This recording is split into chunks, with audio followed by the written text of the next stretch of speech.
آج ہم دیکھتے ہیں ہر طرف پاکستان کے ہر شہر میں سیلاب نے تباہی مچا دی، آفت مصیبت اللہ تعالیٰ کی طرف سے آئی ہوئی ہے۔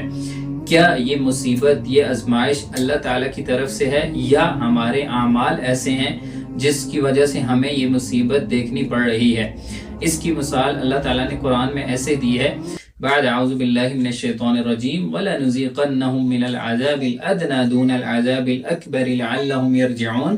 ہم بڑے عذاب سے پہلے ان پر چھوٹا عذاب بھیجتے رہتے ہیں، لَعَلَّهُمْ يَرْجِعُونَ، تاکہ یہ ہماری طرف لوٹ آئیں۔ جب ہم اس آیت کی طرف دیکھتے ہیں تو یہ سارے ہمارے اپنے اعمال ہیں، اپنے اعمال کی وجہ سے ہم پر اللہ تعالیٰ مصیبتیں، پریشانیاں، آفتیں بھیجتا ہے۔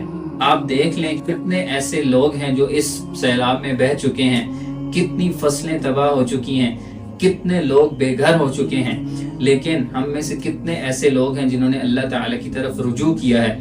اللہ تعالیٰ قرآن میں فرماتا ہے کہ ظہر الفساد فی البر والبحر بما کسبت ایدی الناس، یہ جو زمین میں فساد پھیلتا ہے یہ لوگوں کے اپنے ہاتھوں کی کمائی ہے۔